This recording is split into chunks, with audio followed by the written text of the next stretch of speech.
This is the Dallas Morning News. Eat, Drink, DFW from the Dallas Morning News is made possible by Central Market.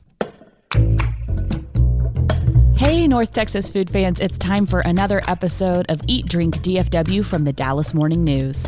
Every week, our staff loves to dig into the local restaurant scene, talk about food and drink trends, and those things that make North Texas, North Texas. This is Anna Butler. I'm the News' food and events editor. We officially have Michelin's picks for Dallas and Fort Worth, and trust us, we also have some hot takes. So stick around, you won't want to miss this. Central Market is really into food, like fish flown in so fresh it still has jet lag into food. Our sourdough starter has been around since grunge was a thing into food. We're talking more prime cuts than a greatest hits album into food. Central Market is really into food. If you are too, then we're the HQ for you, whether you're a make every recipe in the cookbook foodie or a my favorite recipe is reheat type who just digs the delectable. No place makes every day more delicious like Central Market. Really into food. Shop now at centralmarket.com.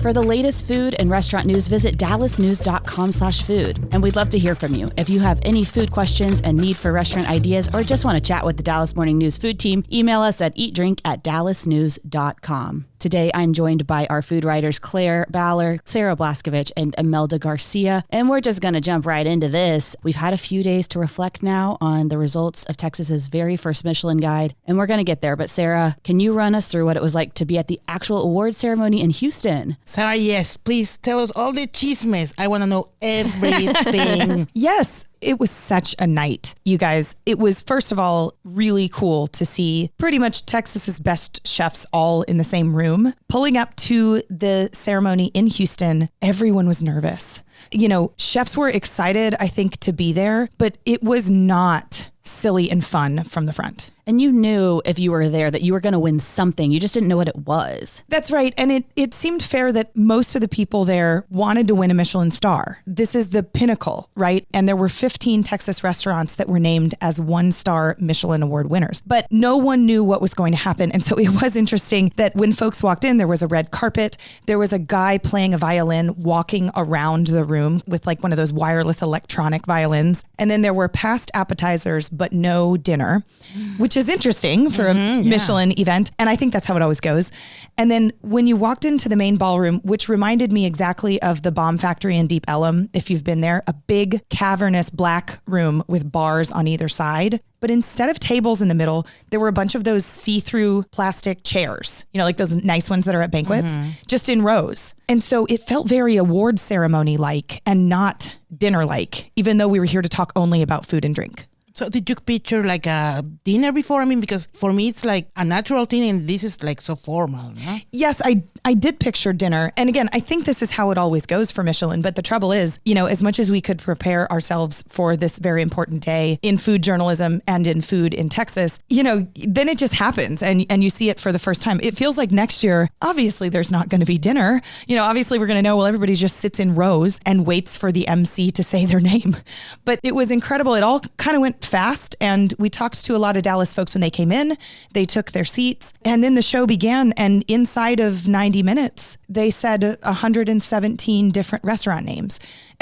And when it started, I thought, this is going to take 4 hours. You know, how in the world are they going to get through all of these? And then, you know, they did a couple spotlights in the front, including that Rye bar manager Julian Schaefer won exceptional cocktails. Claire wrote a fantastic story about that. But then they announced a bunch of names really fast, all in a row. And it just went really fast. I will say, too, I never thought the award ceremony would actually start because the sponsor dialogue went on for half an hour.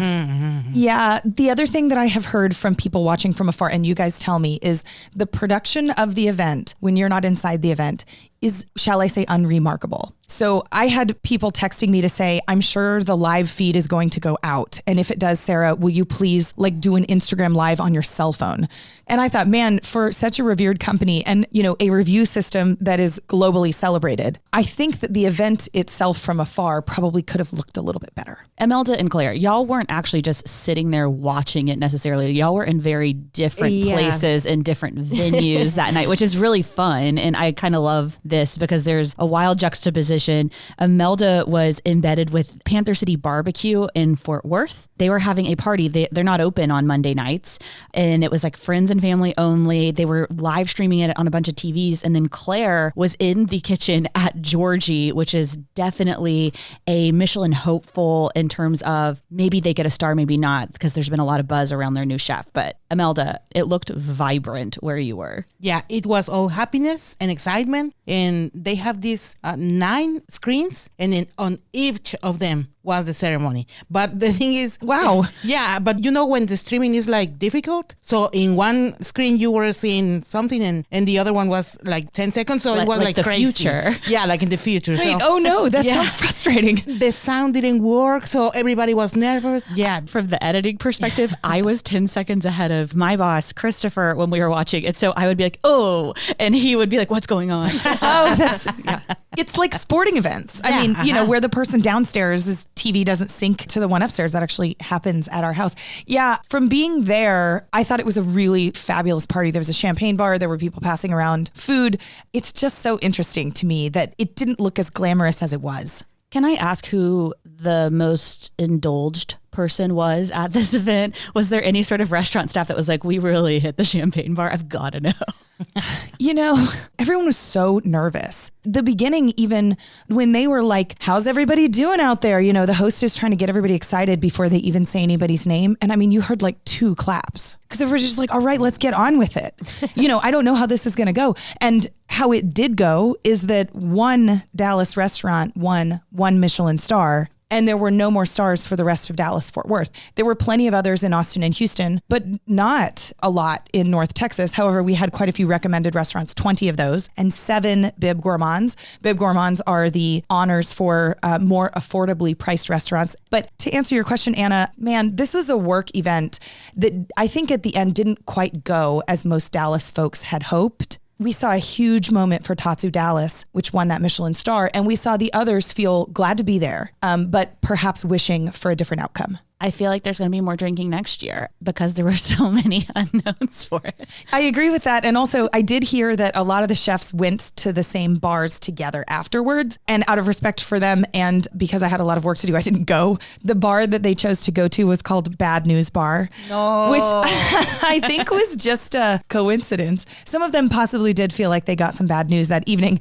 But for the most part, I think it was just a bar that somebody heard was fun. And it was kind of fascinating to hear Dallas folks talk to other Dallas folks, me included, and say, I don't really know where to drink in Houston. You know, like if this party were in Dallas, they would be hosting people at their own restaurants. And in Houston, they're going like, I don't know, where does everyone want to go? How about Bad News Bar? Well, I mean, I think they would end up being at maybe Inwood Tavern here in Dallas eventually if they were ever hosted in Dallas. And is there a chance that they would ever be hosted in Dallas? There is. And I don't know if they will do that. We have 2 more Michelin awards secured for 2025 and 2026. They'll be in Q4, both of them. We don't know where, but the international director of the Michelin Guides, in an interview with the Dallas Morning News, said he's excited about future years being somewhere else. So we have 5 cities, you know, Dallas, Fort Worth, Austin, Houston, San Antonio. And he made the suggestion that he wanted it to be in one of the other 4 cities in the next 2 years, but time will tell. It's probably a good guess that it will be in Austin next year. I think considering how well Austin fared this year, also just centrally located. Yes, I agree. And also, I don't know if you guys could hear this on the feed, but a lot of Austin restaurants won, as Claire said, and just the army of support from Austin felt so much larger than any of the other 4 cities. So when they would announce an Austin restaurant, especially for a Michelin win, and there were 7 of them from Austin, I mean, these people stand up, hooping, hollering. They were sitting in the front row. They were hugging. Our photographer was looking for moments to take pictures, of course. And we ran some incredible photos from Shafkat Anwar on the front page the day after the ceremony. You know, a little part of my journalism body wanted those big cheers to be from Dallas people because there was such emotion when we finally saw winning. I have a huge correlation when I look at the Austin restaurants that actually got something because I've been to over half of them. One, my takeaway is we have restaurants that are just as good as a lot of those in Dallas that got nothing. And I feel confident saying that. I'm from Austin. I love Austin. That being said, a lot of these restaurants opened about 10-ish years ago, which feels like a category that was left off in Dallas, was ones that have been about a decade old. Yeah. In Austin, though, the food's good, but there was an onset of very uncomfortable chairs that started happening. So it was starting to be this style over substance thing, which my mom would probably say correlates to the number of Californians that have moved here, which is maybe not fair to say, except that these are now these very chic looking restaurants with really uncomfortable seats that if you're not like a 00, they're going to jam into your back. I was just going to say, are we making a correlation between California and skinny diners? It's maybe not a fair correlation either. I will say, I know people who, when they go to an Austin restaurant that are not from Texas, they feel a lot more at home when they're in Austin or at an Austin restaurant. There's something welcoming and people don't necessarily always feel that warmth in Dallas. And I do wonder if some of that maybe came across in these results. You know, what I would really like for a listener to do, I know we've got a lot of Michelin obsessed people out there. I would like for you to start a spreadsheet and make notes of which of the 15 Michelin starred restaurants in Texas have uncomfortable chairs. And please share this spreadsheet with us. There's a chance we will publish it. There's a chance. And frankly, it doesn't have to be a spreadsheet. And maybe I already have this and I want to compare notes with you. Anna's like, I've already thought about this. The U.C, the uncomfortable chair phenomenon, is something we're going to hang on to for a long time, I feel. Speaking of uncomfortable chairs, though they were stylish, those chairs that were put in the middle of the Michelin ceremony, also not comfortable. A ghost chair is not comfortable. No. One thought on Austin. First of all, I was excited to see them do so well. I think we could sit and debate whether places deserve to be on there or not. But the reality is Michelin, using the same criteria they use around the world, deemed that they were. I also think that there's a very good chance that many of the Michelin inspectors who came to Texas live in Austin. That seems to be where they're spending the most time, perhaps. I mean, for me, it was motivating. It was just a reminder to make another Austin trip here soon and get to some of these spots that I haven't been to, at least not recently. I am going to Austin soon and am delighted to go to places not on this list because I'm so excited they didn't make the list, which sounds horrible, but it means I can probably still get into them. Yes. But I was intrigued because there are some fantastic restaurants in San Antonio, and I do feel like those ones that I've been to recently in San Antonio made the list. That being said, a lot of the restaurants are in that very composed, very inorganic Pearl Street district, which is stunning and beautiful where the Hotel Emma is, but it feels so manufactured to me and it's meant to not, which is what's funny. Yeah, they feel like restaurants from a catalog that you've seen before because they're so on the nose. Yeah, Crate and Barrel actually popped out its own restaurant and it's there now. Okay, one thing I want to point out, so we're looking at 15 restaurants in the state of Texas to receive a star. Chicago alone has 14 one-star restaurants. Manhattan has 51. We've got some serious work to do. I mean, we're talking about 15 in the entire state, right? Yes, and if you were to drive to all of them, let's say you'd need 12 hours, maybe more, just to drive point to point. Yeah, I think when you really look at the scope, I'm happy for the 15 restaurants. It's great, but this is a huge, huge territory. And I hope that we see a bigger list next year. And I think a lot of restaurants, Georgie's one of them. I know since I spent the Michelin night with them, a lot of restaurants feel serious pressure now to really prove themselves to Michelin. Well, first of all, I wasn't all that surprised, at least by the results in DFW. That being said, there's some things on the list on recommended and bibs and whatnot that were some head scratchers for me. Agreed. But in terms of how many restaurants received stars, I was expecting maybe 2, maybe 3 restaurants here to get a star, but not more than that. And the biggest reason for me is consistency.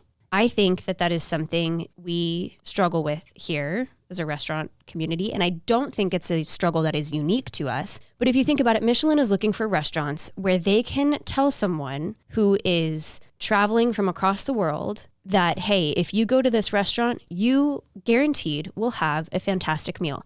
You can't say that if you went to a restaurant and 2 nights had phenomenal meals and 1 night had a kind of experience, right? That's what Michelin is looking for. And there are restaurants here in Dallas that I think are phenomenal, and I have gone and I have had disappointing experiences where you can tell the head chef is out. The food quality is different, or you can tell there's front of house changes and service is just not exactly where it should be. And I think that's our biggest hurdle right now. And I think it's something that is very workable and something that a lot of restaurants have on their mind. What they're looking at right now is what changes do we need to make front of house, back of house, so that regardless of when someone shows up in our restaurant, we are ready and we're delivering the best that we can. I'm the newbie here, and this really was like shocking to me that we only have one-star restaurant.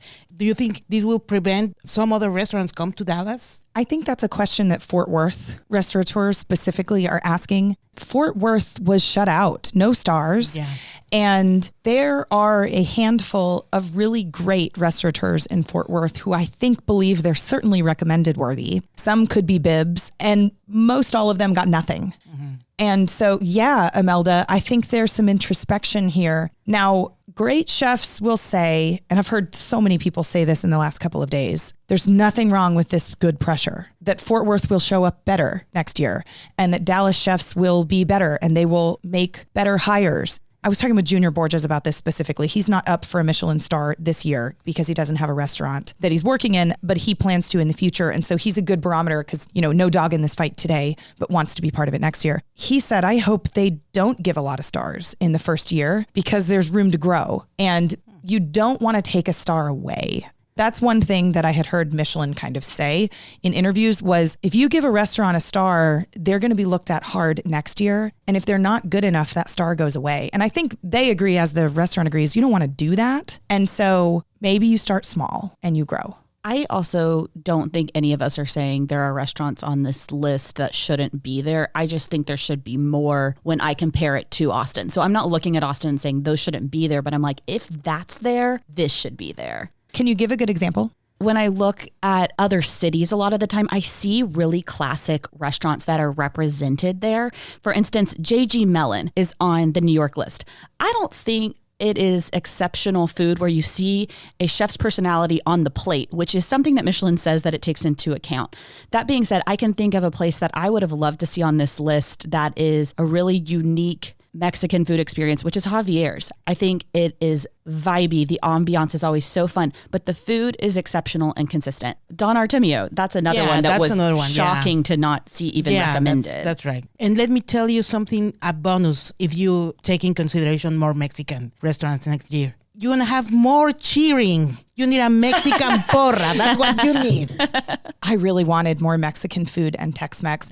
Some of my friends who are obsessed with Michelin thought Las Palmas was going to be on that list as bib or recommended maybe. Bib is tricky because Las Palmas is not inexpensive. Those incredible fajitas are $51. But I thought it might find a place on this list and it didn't. Now, Imelda, will you tell us about the taqueria that did make the list from Fort Worth? Yeah, they had a great story. They are Birreria y Taqueria Cortés. They began selling menudo and birria at their home because one of the sons was without a job, so they needed money. This is 2019. So in 5 years, they went from selling menudo at home, then a food truck, and then a restaurant, and now they are in Michelin. This is the American dream. There were 117 restaurants total in Texas that were mentioned by Michelin and received some kind of recognition or another. 28 of those are in North Texas. We wrote a ton of stories, and we still are writing more stories. You can find all of them, including the full list of winners at dallasnews.com/Michelin. And we hope you do go read all those. We worked really hard, guys. We actually have a lot of reader questions, and we want to get to those. We're going to take a brief break, and we will be back right after this.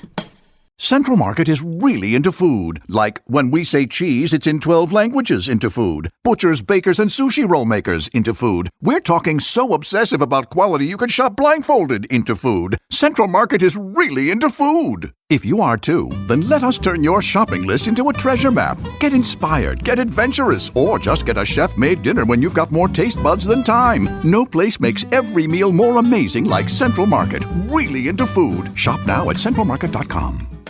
Welcome back. Today we are breaking down the results of the Michelin Guide, what those mean for Dallas, Fort Worth, and really the whole state. And we do have some reader questions that we're about to jump into. Claire, can you take it from here? Yeah, so as you guys can imagine, and as you have seen, I mean, there are so many questions circulating about Michelin. I think we're all getting them from friends, from even family. Sarah, you literally just even mentioned that your dad is just peppering you with Michelin questions. Yes, he is. So I reached out out to people on the World Wide Web and just asked for a few questions that they have of what they would like to hear us answer. So one question, this is kind of a fun one to get right into, is what are some must order items at some of the restaurants that we saw get Michelin recognition here in DFW? Great news. We had Lana, who is on our breaking news team, just scour the internet for every single thing that you should order at, especially the Bib Gourmand restaurants on the list. Those are in theory the more affordable ones. And you can find those at dallasnews.com/Michelin. But I think we all have some takes. I think with Tatsu, for instance, our 1-star winner, you're not going to have a lot of say in terms of what you're ordering when it is a omakase style something, a chef's tasting menu anywhere. You're not going to have a lot of say, maybe unless you have a food allergy. Yep. But I think about Nona, perhaps on the Bib Gourmand list in Highland Park. That white clam pizza is one of my favorite things. That lobster ravioli, it's so good. So Sachet is one of the restaurants that's on the recommended list. Their pita is divine. Their bowls are so good. Their menu changes seasonally, but they always have some type of bowls, and they always hit the mark for me. I'll take Mat Hai Ba in East Dallas. It's close to my house. The side of garlic noodles has to be one of the most inexpensive and near perfect bowls of noodles ever. And the shaking beef at the restaurant, which is much more expensive than that side of noodles, also delicious. I also tend to try any daily special that Chef Peja has at Mat Hai Ba. Of course, I'm going to say tacos. Go to the birreria. They are amazing. They are not as rich as any other birria, so it's light, but it's delicious. Go and order some tacos. Nong Vietnamese Kitchen on Lower Greenville is on the Bib list. I love that place. I've never had anything that I don't love on the menu, but their spring rolls are, I think, my favorite in the city. And their Thai iced tea is so good, specifically the green Thai iced tea. I also, this is a really hard one to phrase diplomatically, but Mr. Charles, which was not originally on the list that was distributed to us, it was The Charles, which is a sister restaurant. And I hate talking about this more because I think that there was probably a level of devastation for a staff that thought they were getting an award. And then, of course, that means conversely, another one was elated, but that one's really hard for me to talk about. That being said, if you go there, factor in ordering the canapes. They seem worth skipping if you're looking at the price tags and you're like, these are $15 a piece. It is a well-balanced bite. It is so fun. You need to budget for it. Don't just show up and be like, I'm going to spend $30 here tonight. We have a list of the places where you can spend $50 or less, courtesy of Imelda. Mr. Charles, not one of those, but that place is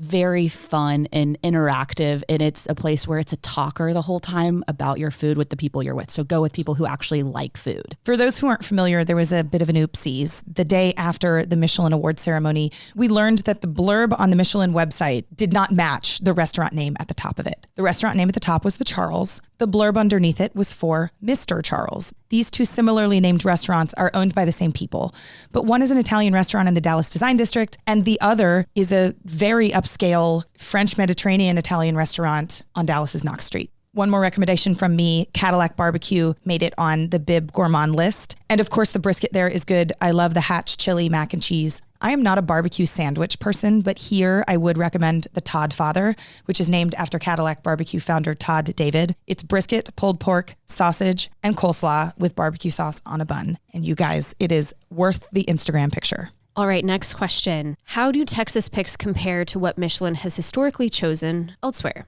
I think this is an interesting one, at least in my perspective. When you look at Michelin's picks in other U.S. metros, they line up pretty similarly. I mean, you'll see quite a huge range on the recommended lists and the Bib lists, and even in the 1 stars of type of restaurant. So in New York, you have Cat's Deli on the Bib list and Superiority Burger, which is a vegan burger joint. And you also have restaurants that are quite serious. And we saw that here in Dallas, even just on our Bib list with Cadillac, Sarah, like you just mentioned, and Lucia. That's a huge range. And so what we saw happen here, at least in my perspective, lines up with what we've seen elsewhere. I think in the future, Michelin might be willing to have a little bit more fun with this list. I don't think there were a lot of surprises here. Other than the taco shop in Fort Worth and the mention of non-Vietnamese kitchen on Greenville Avenue in Dallas, I think we could have guessed almost all of the rest of the list just based on fine food in Dallas-Fort Worth. And what I want in future years is some surprises. I want to learn a little bit of something about my city that I don't know. And I just don't know that they do that on the first year. They mentioned that they wanted to lean into things that are important to Texas in and of itself. We did get the first ever Michelin Star Awards for barbecue. They have awarded different distinctions to barbecue places in other cities before, but never stars. And so I will say that was probably the biggest differentiating factor between any other market. I asked Michelin about that, and the international director of the Michelin Guides said he was pretty amazed by the variety of barbecue, which was cool to hear because I think a lot of us, you think barbecue, you think smoked meats. There are some rules of how to make Texas barbecue, and there are people operating inside of those rules. However, when you looked at some of the entries on this list, you see different ways to take barbecue, even though we're working with some of the same ingredients. It wasn't surprising, but it was cool to watch Michelin look so seriously at those nuances. And they didn't get the nuance of Tex-Mex. No, they didn't. Not at all. Not this year. I will die to see the spreadsheet of the inspectors to see where do they go and how did they evaluate each place. They will never show us that spreadsheet. I know. It would be fun to see, though. I mean, we don't even know who they are, I know, much I less know. where the spreadsheet is. But, that's a dream, Imelda. Yeah, it's a dream. All right, next question. Do you have tips for how to get reservations at these restaurants that are now Michelin recognized? Yeah, get to the website maybe 2 a.m. or 3 a.m. You know, I don't have tips about how to get a reservation because I struggle like the rest of us, but a lot of these higher end restaurants do have rules. And so the first tip is know that if they open their books on the first of the month at 9 a.m., at 8:55 a.m., you need to be available to get your reservation. But when I interviewed the Hungries, who we talked about last week, this group of people who eat in Michelin restaurants, they also said, an email to the GM saying, this is an important day for me and I'm going to be in this city for this reason. Can you please find a spot for my two top? Sometimes that works. So there's one tip, That's I a good guess. tip. I also think that's a good tip if you're traveling somewhere. That being said, maybe it works for a special occasion here, but for those of us who live in Dallas-Fort Worth, I would say you got to get comfortable with this reservation not being on Friday or Saturday night. If you want to eat at some of these places or it feels important to you to tick these off your bucket list, go break away from the norm. Some of them even serve lunch. It's a little different than the dinner menu a lot of the time, but if it's just important for you to eat there, you don't have to be there on a sceney night, right? Yeah, and you have to change the mentality of thinking, okay, I have this night open and it's going to be a date night and let's get a reservation. No, the opening will dictate what night you get to go have a date night or whatever it is. And you could 100% eat at my favorite time. 5 p.m. You can be asleep by 8:30. It's going to be great. And guess what? There are always 5 p.m. reservations. And I don't know why. Grandma Anna is there enjoying her early supper. No, I'm just kidding. Other tip is if I was anyone who is wanting to get into some of these restaurants right now, I would wait. There's always a lot of initial hype. We've seen that. I don't know if you guys have checked in on the reservation sites for some of these restaurants, but ones that I know for a fact had openings just last week, in fact, do not now. I think things will taper off a little bit as the initial excitement dies down. So maybe wait a month or 2 or 3 or 4 if you can. But this is a good time to also bring up that there are a lot of places on the recommended and bib list here in DFW that you don't really need a reservation. And I don't think you really will even today, especially if you're popping in for lunch. Some of these are lunch spots. Now, if we're talking about barbecue like Goldie's or Panther City, those have always been no reservation and have always been get there early, barbecue sells out. Okay, and so this last question I want to get to with you guys, I think is an important one. And it's one that no one has asked outright specifically, but we have seen a lot of comments and a lot of discussion about it, which is if I am someone who doesn't really care about the hype around restaurants, why should I care about Michelin? Why does this matter? What are your takes on that? I would say if you don't care about the hype around restaurants, then of course you shouldn't care about Michelin. That doesn't make sense to me. I like knowing other people's Richter scale for what we have here, sure. It is meant for people traveling to new places to have a guideline of where to eat. That's where I care about it, probably a little bit more outside of my own city, because I'm not going to stop going to my spots that didn't make the list. In fact, I'm more likely to go there now because I'll actually be able to get into them. I think this is life-changing, not only for restaurant people, but also like for farmers and other local business. And if somebody that had been in many, many restaurants recommends some kind of food, that should be good. They must know something. My answer to this question is more of a human one. When I opened our Dallas Morning News on Tuesday morning, I saw a couple from Japan who moved to New York and then moved to Dallas to open a restaurant to serve the food their family has served for generations. The man is wearing a cowboy hat, a Japanese guy who lives in Texas now, and his wife, who is the server at the restaurant, and he is the chef. And I burst into tears looking at this picture and at these people who I've gotten to know. I'm referring to Tatsu Sakaguchi and his wife, Hiroko Sakaguchi, who own Tatsu in Deep Ellum. I think this is life-changing. This man's family, he comes from a fourth-generation sushi family. They've never won a Michelin star in his family. They've never gotten a Michelin star in his town in Japan, and they've now received the first Michelin star in Dallas.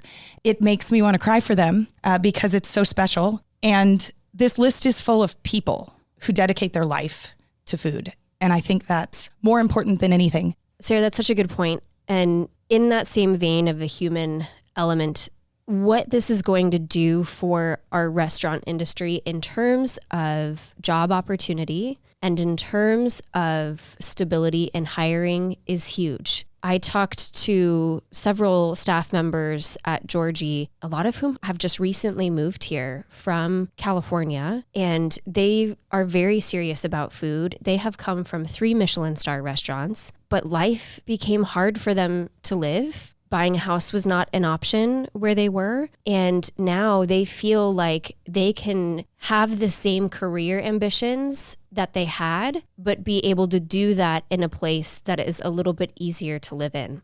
I've also talked to chefs who said this is going to make it easier to hire and to retain people now that they're in an environment where stars are possible. Think about anyone in your career. If there's an opportunity to work at the highest level and work with people who perform at the highest level, that's appealing. And now Texas has that kind of carrot. I'll say on a personal note too, if I may, that this was the story of my career so far. This was something we prepared for years and then months and then days.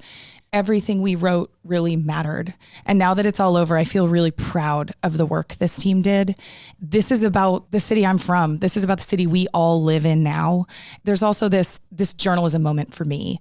What we produced online and what they chose to put on the front page of the Dallas Morning News, it's about food. You know, that doesn't happen very often. It made me proud. And I think it's fair to say Michelin is not everything to all the restaurants here. We know that. There are 16,000 restaurants in DFW and such a small percentage, 28 restaurants in DFW were mentioned a few days ago. But the work that we put in order to try to explain this to people, I'd like to think it really mattered. That unfortunately is all the time we have for today. We could talk about this for so much longer. You can reach out to us with your food thoughts, but definitely your Michelin thoughts and reflections by emailing us at eatdrink@dallasnews.com. We appreciate you tuning in, and we would love to hear from you. This show is produced by Julie Fisk. To catch up on every episode of this show and hear more from our newsroom, just follow the Dallas Morning News wherever you get your podcasts. And if you like what you hear, please rate the show and leave a review. Find links to all of our work at dallasnews.com/listen. Or for Michelin stuff, dallasnews.com/Michelin. For the news, I'm Anna Butler. Thanks for listening, and we'll see you next week. Eat, Drink, DFW from the Dallas Morning News is made possible by Central Market.